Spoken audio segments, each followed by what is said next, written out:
יומן לא חי בלי רבי נחמן.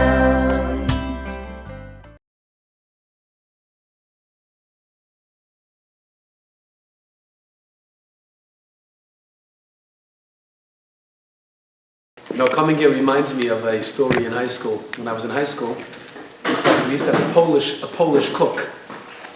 And this Polish cook, he didn't know any English, and he only knew one sentence in broken English. And he would always say, chicken rice, very nice. Chicken rice, very nice. And that basically summed up all of his culinary skills. Because every night we were eating chicken and rice. On Shabbos, Shabbat, he had one special dish we actually all really liked. It was chopped liver. He would make chopped liver, and he made it really, really good. It was fried onions with eggs, with liver. Beautiful. It was an excellent dish, but some of the more posh guys, you know, those guys who don't just go bowling on a Hanukkah vacation, they go to Vermont skiing, those guys, they decided they're going to be better than everybody else, and they would go to a local store and buy some chopped liver in a container. Yeah, and they would bring it back to yeshiva, and I never forget, I used to see them and watch them take out their chopped liver, the fresh chopped liver from the bag. Yeah, and I was subject to the yeshiva's chopped liver, to the chicken rice, very nice guy's chopped liver, and he was eating the delicious chopped liver until we found out later, as a matter of fact, the yeshiva that we learned at the school sold the chopped liver from yeshiva to that store. So it was the same chopped liver. It just had a container and they had to pay money for it. It wasn't as fresh because it had to be delivered to the store and they brought it back. So anyways, it's all the same chopped liver. Just sometimes you have it packaged with a higher price tag and you think that it's better.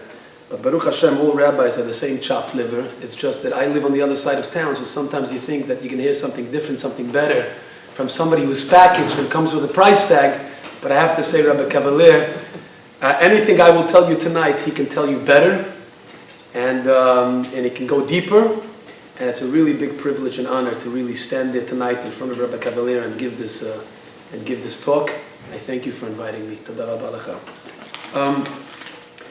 So I had this tremendous insight this Shabbat, this past Shabbat. I was davening Shachris, and I had this amazing insight. You know that every major blessing in Judaism finishes with a prayer for peace.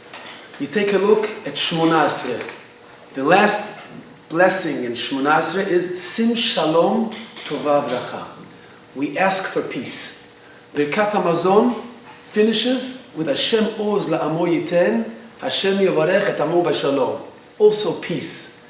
When we say Kaddish, we end with Oseh Shalom B'mromav, Hu Yaseh Shalom Aleinu.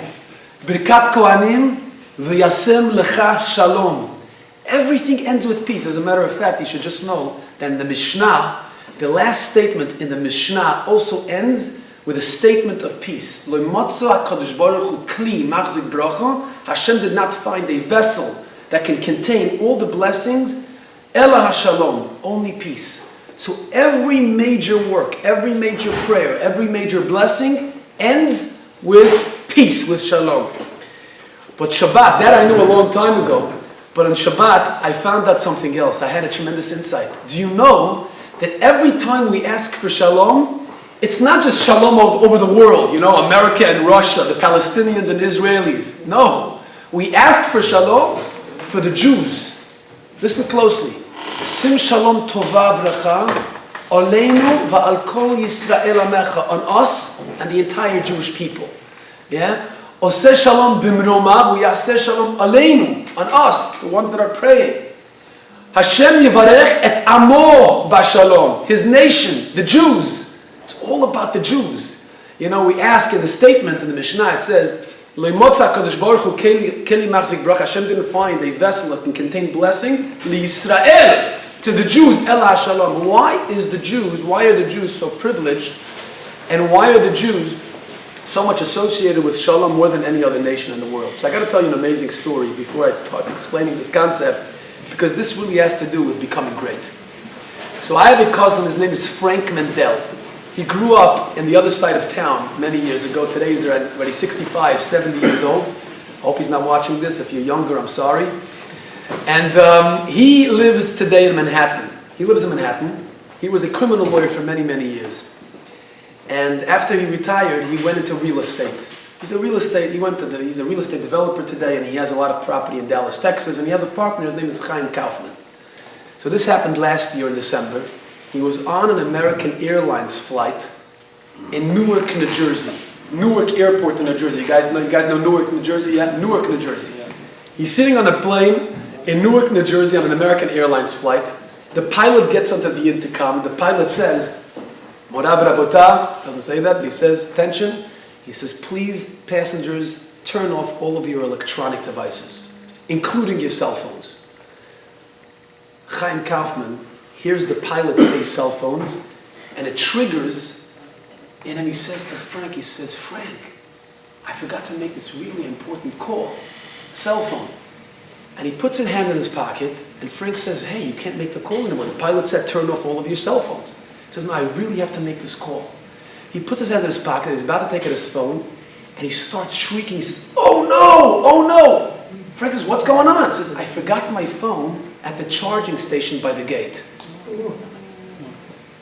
And I mean, you guys know, I have my entire life on my phone. You know what I mean? And he says, I've got all of our contacts, my entire schedule, all of the meetings, everything is on that phone. We can't go to Dallas for our 2-day trip, business trip, without having that phone. And he's panicking. So as he's panicking, there was a flight attendant walking past, and he grabs the flight attendant's jacket, and he says, excuse me, sir, we left, now the plane is moving already, but it's inching out of the gate. He says, I left my phone by the gate. I know you can't get it back, but please, could you contact the gate and tell them to take my phone and put it into lost and found? So this guy, Steve Cooley, his name is Steve Cooley, he says, I'm sorry, I'll be right back. He runs to the front of the plane, disappears into the cockpit for 5 minutes, comes out, goes to Chaim Kaufman, he has an aisle seat, gives him his cell phone with his charger, puts it in his hand, and he says, don't ever forget your phone again. Chaim says, how'd you get my phone? How'd you get my phone? He says, I went to the pilot. I told the pilot that there's a passenger on the flight that forgot his phone by the gate. The pilot was in touch with the air traffic controller at the tower because he was about to take off, go onto the runway. The air traffic controller at the tower contacted the gate, and somebody picked up the phone. A janitor who was cleaning up by the gate over there picked up the phone, and the air traffic controller at the tower said to him, look, there's a guy on flight 1509 that just pulled out of the gate. It's still inching out of the gate. He left his phone by the charging station. Get his phone back to him now. The janitor runs to the charging station, sees the phone, takes the charger and the phone, runs out onto the tarmac. He notices a truck with a scissor lift that's used to lift all the food and get it onto the plane. He runs over to the driver and says, sir, I have this phone. It belongs to a guy in flight 1509. He says, hop onto the scissor lift. He goes onto the scissor lift. The truck driver, drives quickly to the plane, lifts up the scissor lift, and this janitor is waving the phone with the charger to the pilot, and I bet you never knew this, that the pilot can open the cockpit window. He opens the cockpit window, and the janitor throws the phone and the charger into the cockpit, to the pilot, gives it to Steve Cooley, back to Chaim Kaufman. Amazing. True story. So Frank is listening to the flight attendant tell over the entire story, and Frank says, Chaim, who did you want to call? You realize that if you wouldn't have wanted to call somebody, you never would have gotten your phone back in time. So who did you want to call? So Chaim says, it's interesting. I have an elderly mother. She lives alone. She's not so well. I call her every night to say goodnight. And tonight I remembered that we were on the plane. I remembered when the pilot said, put away your cell phones. I remembered I forgot to call my mother. So I said to Frank, and Frank is a cousin of mine. And at first I didn't believe the story. And I double-checked. I'm actually making a video about this. Is just an amazing story. I want the American Airlines to fund the video because this is great marketing. Because the first lesson I take out of the story is always to fly American Airlines. I said to Frank, what lesson do you think we can learn from the story? And then it dawned on me something amazing. something that you don't think of right away. Some people say, well, don't forget to call your mother, don't forget your cell phone again at the gate. You could learn all types of stuff from the story. But I thought of an amazing insight, and I believe it's so true. I said to Frank, Frank, you realize how many people it took to get your phone back onto that plane? So we started counting together. Said, well, let's think about it. It's the flight attendant, the pilot, the air traffic controller at the tower. You have the janitor at the gate. Then you have the truck driver who drove the janitor, lifted the scissor lift, and enabled the janitor to throw it into the cockpit. I said, isn't that amazing? 5 different people with 5 different jobs from 5 different backgrounds. Everybody doing what they're supposed to be doing. Everybody has a unique role. And nobody is trespassing and infringing onto somebody else's territory. The janitor was doing his job. The truck driver is doing his job. The pilot his. The air traffic controller at the tower his. And the flight attendant his. Everybody is doing their job. And I bet you, I said, they all come from different backgrounds. And maybe they don't even speak the same language. Maybe that English is a second language for some of those people. Who knows? I said, that's what shalom is. Do you realize shalom, peace? You know what shalom is? Shalom is not that we are the same. Because when we are the same, it's actually a antithesis to peace. Because when we're the same, we're competing. Right? If we're in the same line, then I'm competing with you. Right? So it doesn't lead to peace if we all have the same role in this world. We all have the same job in this world. We all have the same mission statement in this world, then we would be competing with each other. And if you look at social media, everybody today is competing. Everybody appears on Facebook to have the perfect life, the perfect wife, the perfect job, the perfect vacation, the perfect kids. I always tell my congregants, I say, I hope that your life is as good as it appears to be on your Facebook page. I mean, it's true, right? Because everybody's trying to appear and to impress everybody else because we're competing with each other. Right? There's a subconscious competition going on social media. And sometimes it's not even subconscious, it's pretty conscious. We make an effort to it, right? That's not what shalom is. Shalom is we are different. Hey, I've got my set of challenges, you have your set of challenges, I have my circumstances, you have your circumstances, and you know what? You have your talents and skills, and I have my talents and skills. And everybody's got something else to contribute to the ultimate mission statement of this world, which is to bring an awareness of God into this world, to bring more light into this world. And everybody's different. Everybody does it in their own unique way. And that's what's beautiful about it, and that's what shalom really is. Shalom means complete. That's what shalom is. So if you have a puzzle, every piece is different, but together they form and they complete a whole picture. That's what shalom is. That's what peace is. So the first thing we have to understand when we talk about becoming great is never to look at somebody else. Recognize that you have a unique set of circumstances given to you by the designer and the creator of this world. And if you want to become great, you have to compete with one person and one person only. And that is with yourself, the person who you were yesterday. You try to be better than you were yesterday, and tomorrow be better than you were today. That's the only competition you have. We never look at somebody else. When we talk about becoming great, we can never look at somebody else. I was reading to my kids the other day. There is an amazing book called Amazing Facts and Feats. I was reading to my kids this book, and I saw this amazing lesson, which is very, very appropriate to our discussion tonight, especially when it comes to competition. The book says, do you know what's the fastest animal in this world? What's the fastest animal in the world? So my kids, of course, responded, a cheetah. Right? A cheetah is an incredibly fast animal. It could run 60, 70, 80 miles per hour. Incredible. Actually, when my wife and I, when we lived in England a long time ago, in my previous lifetime, and we went to watch a cheetah run. They actually had a cheetah race. You can actually go watch cheetahs run. I mean, it's an incredible sight how quickly they pick up speed. They pick up speed very, very quickly. And they can run 70, 80 miles per hour. But the book says, you know what? According to scientists, that's not the fastest animal in the world. What is the fastest animal in the world, according to scientists? It's actually a tiny mite the size of a sesame seed that I can't even pronounce its name because it's too long. It's a tiny mite that travels maybe 3 feet per second. 3 feet per second, that's it. So you say to yourself, Rabbi, oh world, that's the fastest animal in the world? Scientists have a different formula. They measure speed completely different. They say, how do we measure speed? We don't measure speed by peering and comparing two animals. We don't measure speed that way. You know how we measure speed?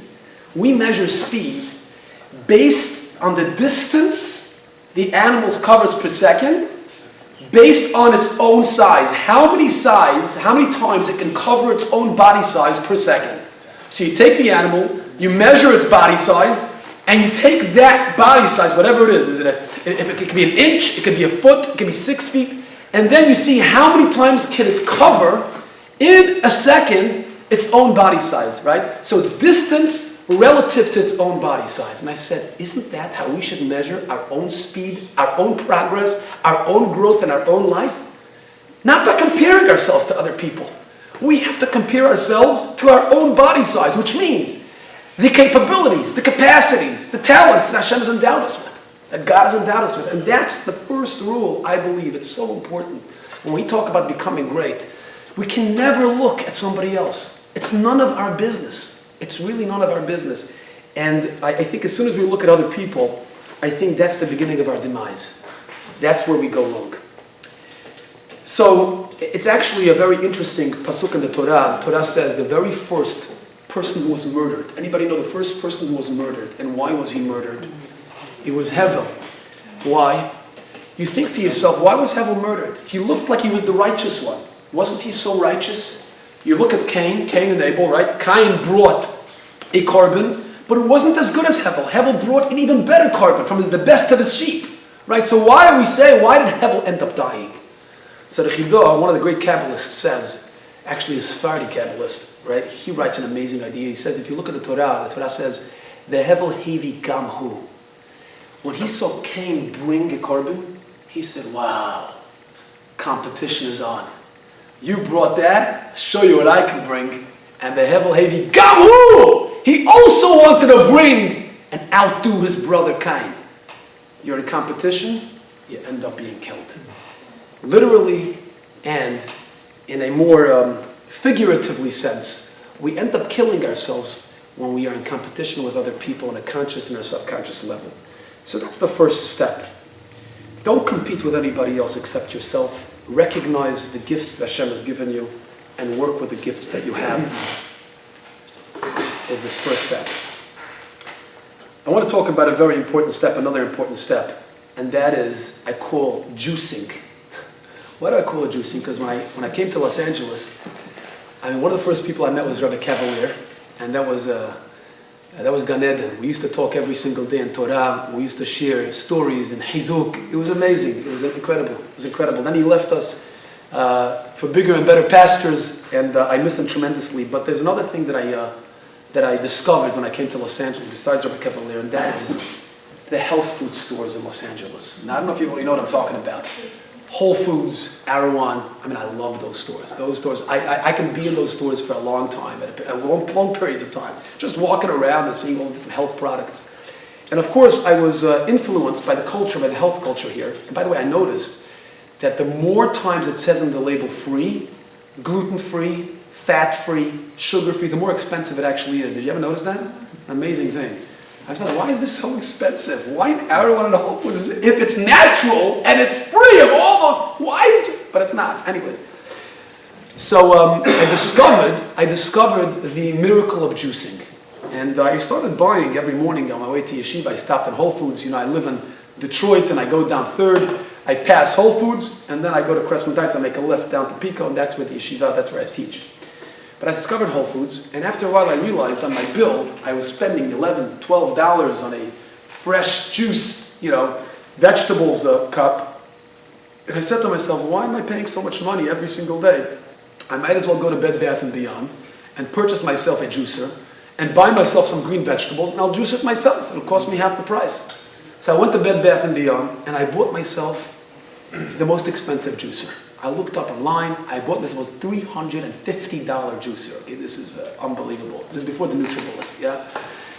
And I bought myself this juicer, and I started juicing. I said, now, it doesn't cost me $11, $12. I'm not going to have 1 cup. I'm going to have 3, 4 cups a day. I'm going to juice. I'm going to juice the Gehenna out of it, okay? I'm juicing and juicing and juicing, and after 2-3 days, I thought I was going to be feeling healthy, and I couldn't move. I was doubling over in pain. I couldn't get out of bed, and I said to my wife, I said, honey, I said, I'm juicing 3 to 4 cups a day, honey. I can't move. My stomach, my intestines were exploding. I said, why am I exploding? This is nuts. My wife said to me, she's very sweet. She said in a very sensitive way, I said, sweetie, I think it's the juice. I said, it's the juice? And the juice is supposed to be healthy, full of nutrients. And I said, yeah, but too much, too fast will get you burned. Will burn your intestines out. And that's exactly what it felt like. And I reminded myself, when I was 15 years old, I was learning in school, in yeshiva, and I had a Rebbe. Oh, he passed away 2 years ago. Reb Naftali Stern, Zechanallah Avracha, he was a tzaddik. Anyways, so I was very, very close with him for many years after I left school, but until he passed away. But anyways, I remember, I never forget this, I was 15 years old, and I was very inspired to learn more Torah. So I come to my Rebbe one day, and I said to my Rebbe, I say, Rebbe, I decided I want to wake up before Shacharit, before the prayer services in the morning. I want to wake up, and I want to start learning an hour before. So the prayer service in the morning was 7 o'clock. I said, I'm going to be out of bed by 5:45. Come here at 6. We're going to learn together. And my Rebbe looks at me and he says, I'll tell you, I think it's a good idea to do 10 minutes before the prayer services. Don't start with 6 o'clock. Do it. It's 6:50. You start with 10 minutes. I said, Rebbe, I'm so inspired to learn. What are you? You're bursting my balloon of inspiration like that. You're telling me I should only learn 10 minutes. I'm ready to give you an hour. Come on, Rebbe. And I felt like I was trying to give him a pep talk, motivate my Rebbe. But after 3 days, I realized he was right, because I couldn't get out of bed anymore. The inspiration deflated, and I couldn't get out of bed. My Rebbe was telling me, don't juice so much so fast.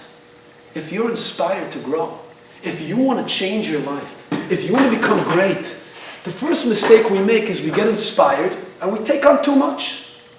Don't take on so much. Take a tiny step. Don't juice too much too fast. It's a big mistake a lot of people make. And I'll tell you something very interesting. The Gemara says that by tzitzis, we wear tchelet. What's tchelet? It's a blue dye that you have on the tzitzit. So why is it blue? The Gemara says something very interesting. You know why it's blue? Because blue reminds you of the ocean. The ocean is blue. And the ocean then reminds you of the sky, because the sky is blue. And the sky then reminds you of the kisei kavod of God, of Hashem. I don't understand. The Gemara can't tell me that the blue reminds you of the kisei kavod. Why do you have to go, the ocean, the sky, and this? The answer is no. You don't get to the kisei kavod overnight. It's a small step, one step at a time. It reminds you of the ocean. The ocean will remind you of the sky. It's a process. It's a slow process. It's a lifetime. It's a lifetime journey. That's really what it is. And there's a lot of ups and downs, and it's okay. And we have to expect that, and we have to know that, because a lot of times we get depressed and we get down on ourselves. I tried so many times to come to Yeshiyuh. I tried so many times to come to Daven. I tried so many times to guard my eyes, to watch my mouth. And as soon as something comes up, I fall. It's okay. You have to know we're human. It's a process. It's a process, but we have to be consistent. It's a process, but we have to be consistent. It's very interesting, Parashat Vayechi. Parashat Vayechi is the parasha of life. And the Biyana Rebbe has a beautiful idea on Parashat Vayechi. The Biyana Rebbe says that Parashat Vayechi is the parasha Hazak, Hazak, V'nit Chazek. Every time, the last parasha in a Sefer, we have Chazak, Chazak, V'nit Chazek. Says the Parashat Vayechi is parasha of Chizik. Why? He says something amazing, an amazing idea. He says, the beginning of the parasha, we see Yaakov is sick. He's lying on his bed, and he says, Vayitchazek Yisrael. He strengthened himself. Vayeshev alamit, and he sits down on the bed. Beseder. Then, the end of the parasha, we say, Hazak, Hazak, V'nit Chazek, strengthen ourselves. And then in the Haftorah, we talk about King David blessing his son before he dies. And he says, Hazakta v'yisalish, strengthen yourself, and v'halachta b'drachav, and walk in his ways. The Biyana Rebbe makes a beautiful, beautiful, beautiful insight. He says like this. He says, the beginning, Yaakov is laying on his bed. He strengthens himself to sit up. Bakriyat Torah, everybody's sitting down. We strengthen ourselves, we stand up, we say, Hazak, Hazak. And King David says, now that you're standing, he says, v'halachta b'drachav, now you walk. But you don't want to do it all at one time. Chizuk means it's a process. It takes time. It takes years sometimes.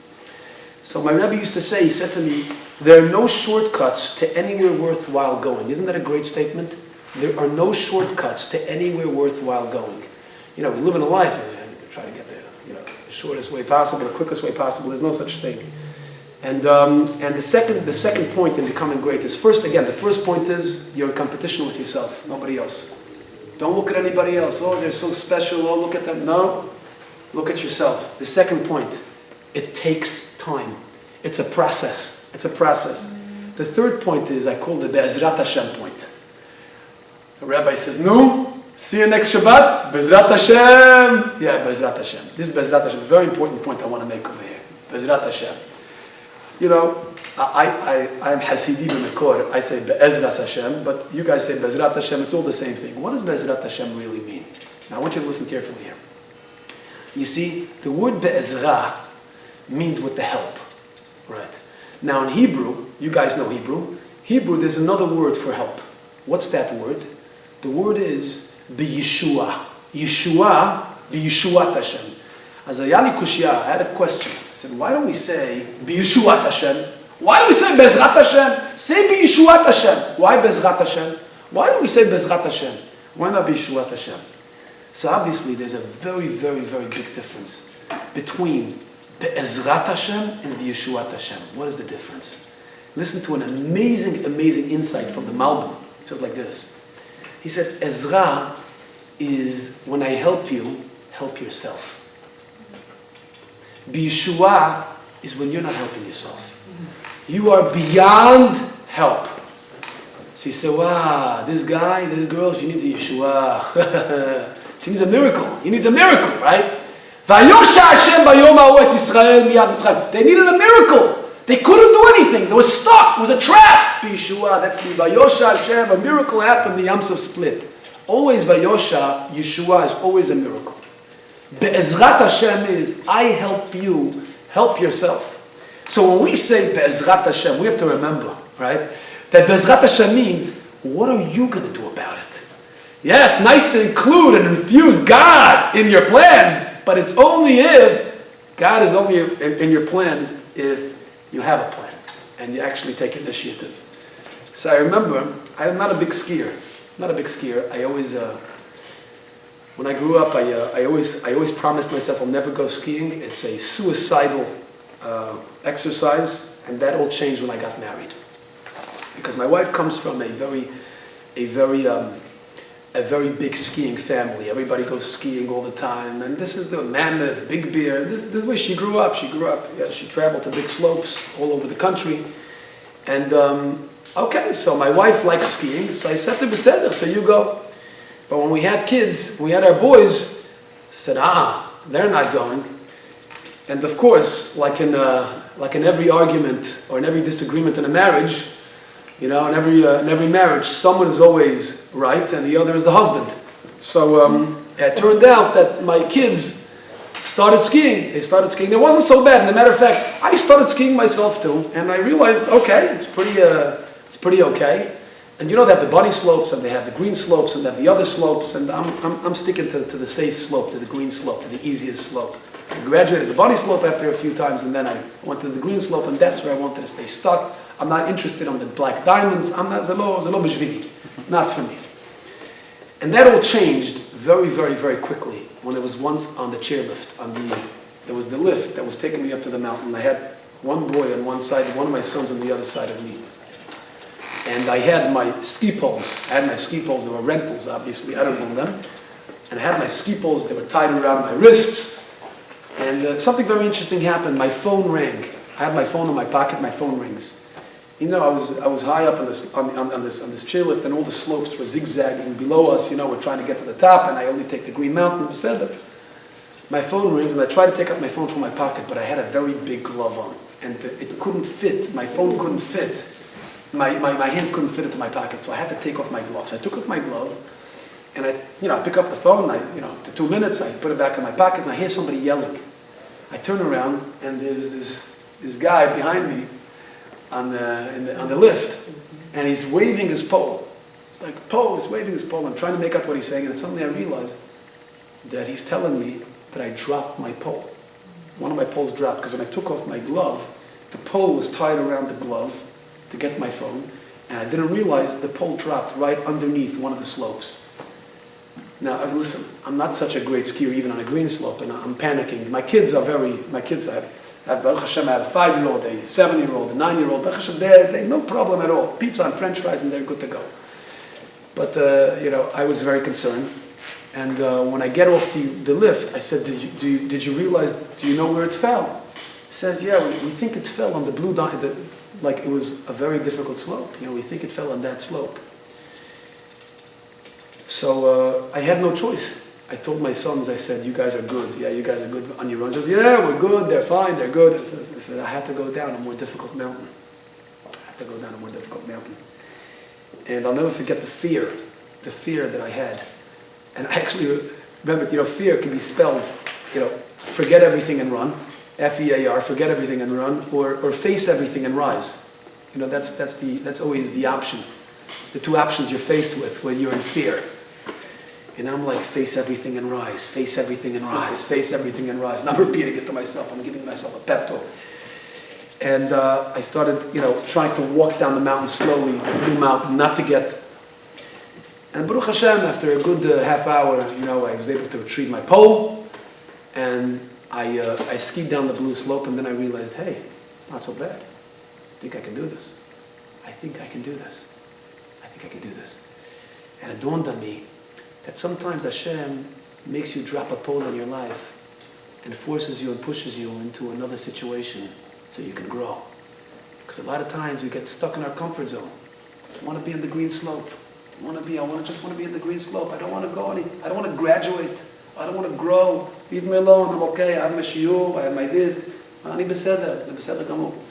No, God says, something is going to happen. So something has got to change. Something has got to move for you to grow. So he makes a pole drop. You have no choice. But actually you do have a choice, because you could say, forget everything and run, or face everything and rise. So when we say, Bezrat Hashem yeh beseder, when that pole drops, you got to make sure to make the right decision.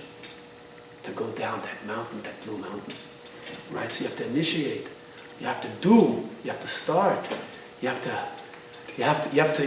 to contribute. You can't wait for a miracle. No miracles in this world. You got to work for it.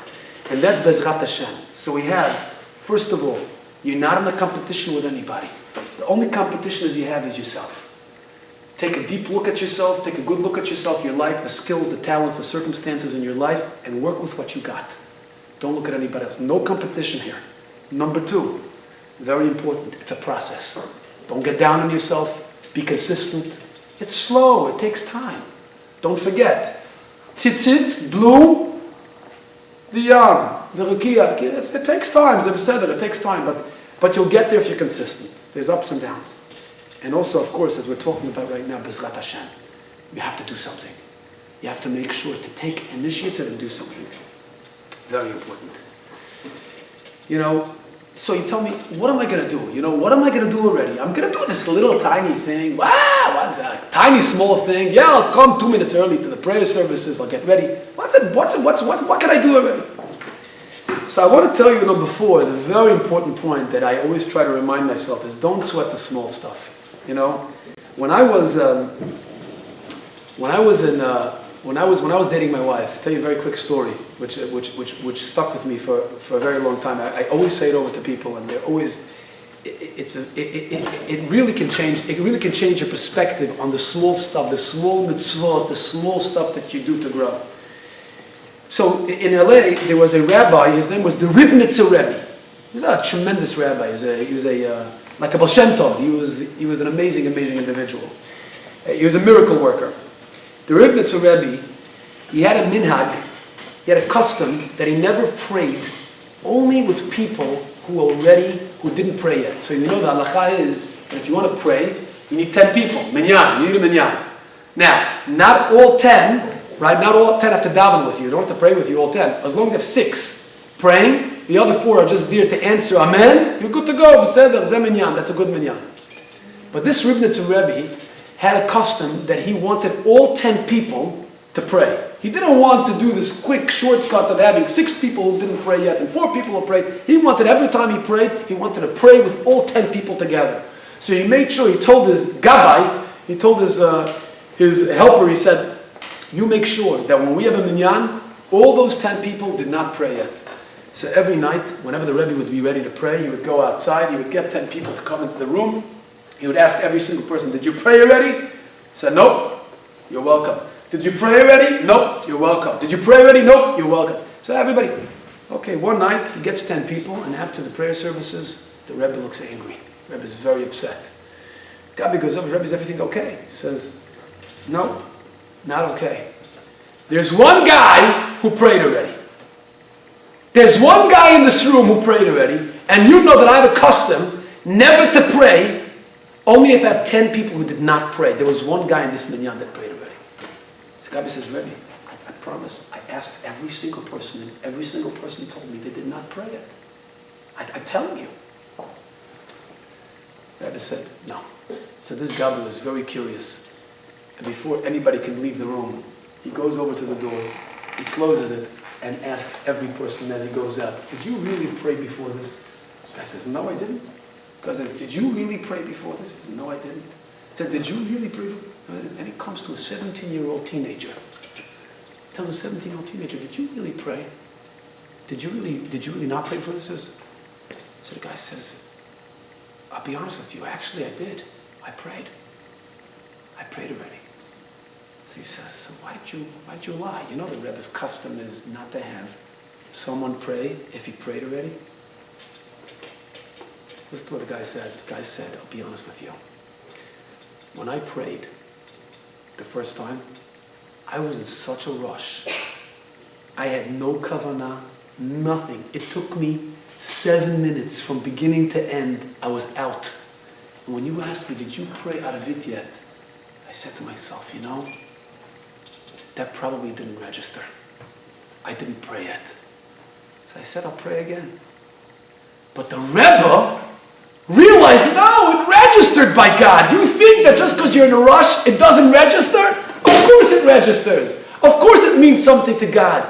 Every little prayer, every little effort that we make in becoming great, in saying to Hashem, I'm not going to speak Lashon Hara. I'm going to try to be great for today, even for a minute. One conversation. That's very special. We could never do away with the small stuff. So if you want to start small, but appreciate the small stuff. You got to respect the small stuff. You got to understand that the small stuff counts. That's very, very important. Very important. Do you know that Miriam, Moshe Rabbeinu's sister, when she died in the Midbar, in the desert, the Jewish people waited 7 days. They mourned. Seven days they mourned for Miriam. Everybody, millions of people in the desert, nobody moved. They waited 7 days and they mourned for Miriam, the prophetess. Why? So the Gemara tells us something amazing. The Gemara says, why 7 days? So the Gemara says, makes the following cheshbon. How many minutes is there in an hour? 60 minutes. 60 times 24, right? How many minutes is there in a day? 1,440. Now, how many minutes is there in a week? If a day has 1,440, times that by 7, how many minutes do you get? 10,080 minutes in a week. 10,080 minutes in a week. Now, divide that by 500, that's 20 minutes. Says the Gemara, do you know why Miriam, the entire Jewish people, waited for her in the desert when she died? Because she waited for Moshe Rabbeinu when he was a baby in the basket. How long did she wait for Moshe Rabbeinu when he was a baby in the basket? And how long? 20 minutes. Why? Because God pays back 500 times for a good deed. So 20 times 500 is exactly 7 days. So if they waited 7 days, millions of people waited 7 days for Miriam, that means it must have been 500 times for the good deed that she actually did. And what did she do? She was curious. She wanted to see what's going to happen. So she waited 20 minutes. That's it. 20 minutes is the time that it takes to daven mincha ma'ariv in shul. You know that. Mincha and arvit, 20 minutes, you're out. 20 minutes, zero. Millions of people are going to wait 7 days because she waited 20 minutes out of curiosity and inadvertently did a favor to Moshe Rabbeinu. So we should never sweat the small stuff. The small stuff is really important in Judaism. Anything we can do is important. And of course, I'd like to end with a tremendous story. And that is the fifth step, the fifth point I want to make tonight about becoming great. Again, don't compete with anybody else. Only compete with yourself. The second thing we said was, make sure that you understand that growth is a slow process. It's a journey. It's a lifetime's worth of journey. It's a long time with lots of ups and downs, but don't give up. It's a journey, don't give up. Number 3, Bezrat Hashem. Bezrat Hashem. Yeah, don't give up, but you got to make sure to do something. Initiate. What? Even the small stuff. It doesn't matter what. Take a small value, a small mitzvah on yourself and say, this is where I start. This is where I am at. It's okay. Seder Gamur. If Miriam got 7 days, millions of people paying the respect and the honor for 20 minutes waiting, Bezrat Hashem, HaKadosh Baruch Hu, if I do something, Bezrat Hashem, if I do something small, HaKadosh Baruch Hu will also pay me back and help me out. And finally, tefillah. I want to tell you an amazing story. You know, I produce these short videos. They're 5-minute videos, 4-minute videos. And I'm going to email it to the rabbi when it comes out in 2 days, 3 days. I'll ask him to forward it to all of you. A tremendous story. I'm going to tell you the story right now. It's a true story. It's almost unbelievable, which is why I wanted to do a video on this, where I interview the people themselves, the people that were involved in the story. And it shows you the power of tefillah. It's unbelievable. Now, we're all old enough to remember the first war with Gaza that Israel had in 2008, the end of 2008, Operation Cast Lead. And there was a soldier in the Israeli army. His name was Dvir Immanuelov. That was his name, Dvir. Now, Dvir, before he enrolled in the Israeli army, his father had passed away. He was an orphan from his father. And the Israeli law is that if you have a relative that passed away, a deceased relative that's as close, like your father, your mother, your brother, your sister, you don't have to join a combat unit in the Israeli army. You don't have to risk your life. But this guy, Dvir, was extremely dedicated to Am Yisrael, and he wanted to do whatever he can to help. And he said, I want to fight in a combat unit. And he joined one of the highest combat units of the army, the Chativat Golani. And it was right before the ground invasion, which started on January 1st, 2009. And there was Motzei Shabbos, and Dvir was talking to his mother. Her name is Dalia. You'll see in the video. And Dalia Emanuelov, his mother said, Dvir, I'm very worried about you. I don't know, it's not safe, and you're waiting by the border of Gaza to enter Gaza, ground invasion. I'm really worried. I'm sorry. Dvir, please call me or text me before you go into Gaza. And Dvir says, okay, Mom, I'll text you. 9:59 p.m., Motzei Shabbat, she received the text. And in the text it says, you'll see the text, it's on the video, everything is there. You see the text says, Le'ima hachi yekara ba'olam, to my dearest mother in the world. I love you, ani ohevetach hamon. I love you so much. I'll be careful. Take care of yourself. And Bezrat Hashem, nachzir et hakavod la'am Yisrael, will restore honor and dignity to the Jewish people. And that was that. Sadly, that was the last time she heard from her son. That was it. A few hours later, Dvir Immanuelov was the first Israeli soldier killed in Operation Cast Lead. Now, to say that Dalia, the mother, was devastated would be an understatement. She was completely shattered. She was angry. She was angry with God. The way she explained it, she stopped praying. She stopped making blessings. She stopped going to synagogue. She didn't want to have any connection. She was so upset, bitter and angry with God. How can you do this to me? Take my son away from me? Take my husband away from me? What did I do wrong? A few months later, it was Dvir's birthday. It was Dvir's birthday, and Mrs. Dalia Emanuelov, the mother, she decided to go to the kever, to the grave of her son on Har Herzl. She goes to Har Herzl, and she cries at her son's grave. She comes back after an emotional trip to her son's grave. She comes back home, and the way she describes it is she walked into the house, and she was overcome with a deep sense of loneliness. She walks into her bedroom, her husband is gone. She walks into her son's room, Dvir is gone. She walked into her daughter's room, she had 2 girls. They were always away because it was too depressing to be at home. So she's alone. She's alone in the house. And she sits down in a chair, and bursts into tears. And for the first time since her son was killed, she starts talking to Hashem. And she says, Mazeh, what did you do to me? Ma asiti lecha? What did I do to you? What do you want from me? It says, Hashem, ani rotzeh siman. I want a sign that you are with me, because I feel this is all a bad dream. I can't cope with my reality. I need you to give me a sign that you're with me. Zeu. She stopped. She went about her day, and a few hours later, her youngest daughter calls. She gets a phone call from her youngest daughter. Listen to this, because this is almost unbelievable. She gets a phone call from her youngest daughter, and the youngest daughter, Avia, says, Mom, there's a major concert going on right now in Kiryat Chutzot in Jerusalem, and this famous Israeli singer who passed away actually just a few years ago, I think 2 years ago, Meir Banai. And Meir Banai, he's performing at this concert. Mom, let's go. And she schleps her mother to the concert. She didn't want to go, she was depressed, but she knew that she wanted to get out of her depression, so she has to go. So she goes to the concert, she sits down. Now you have to understand, there are 8,000 seats in Kiryat Chutzot. Okay? And there are thousands of people. They take 2 random seats, they sit down and they wait for the concert to begin. 5 minutes before the concert begins, she feels a tap on her shoulder. She turns around and she sees a 3-year-old child. She says, hello, shalom. She says, shalom. Child had beautiful blue eyes, beautiful smile, ear to ear, curly blonde hair.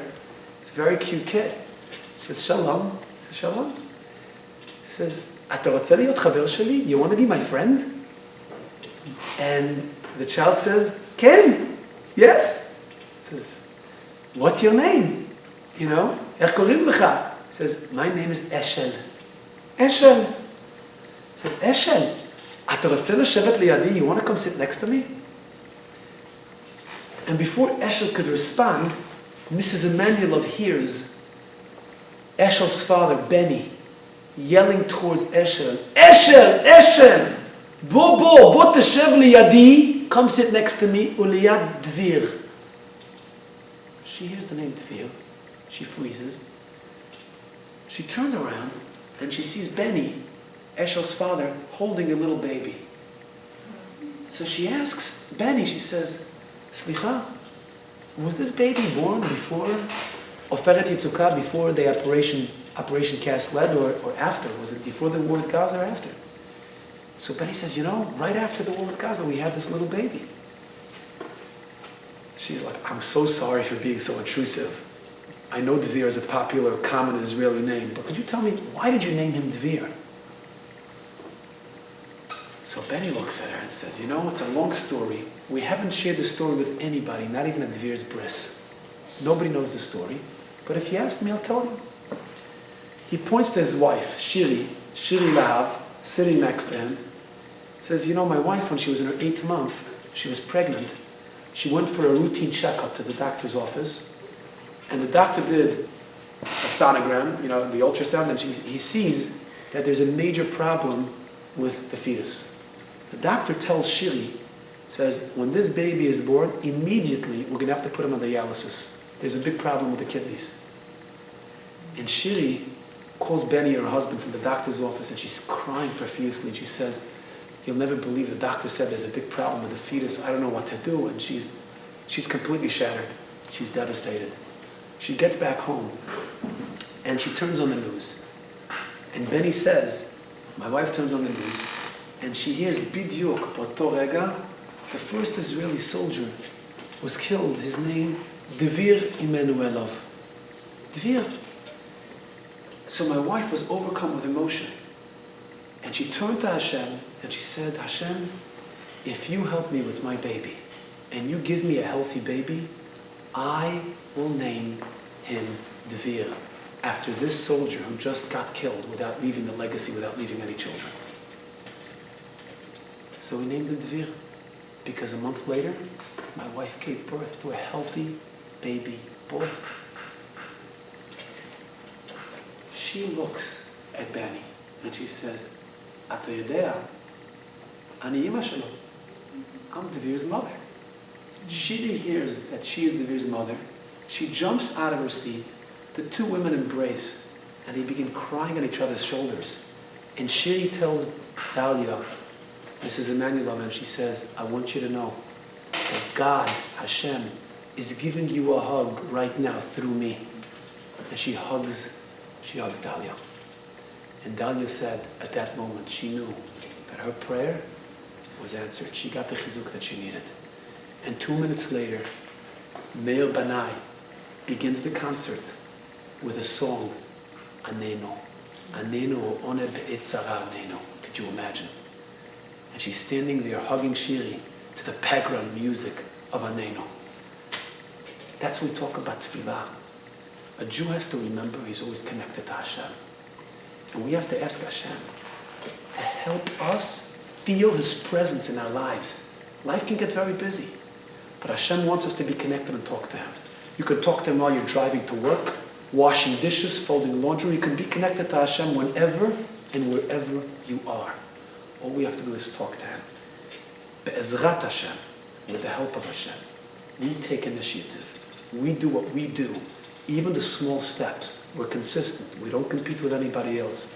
And with the tefillah to Hashem, we're going to be matzliach. Thank you so much for coming tonight. And thank you for listening. ונחל נובע מכל חוכמה בלי ומלוכה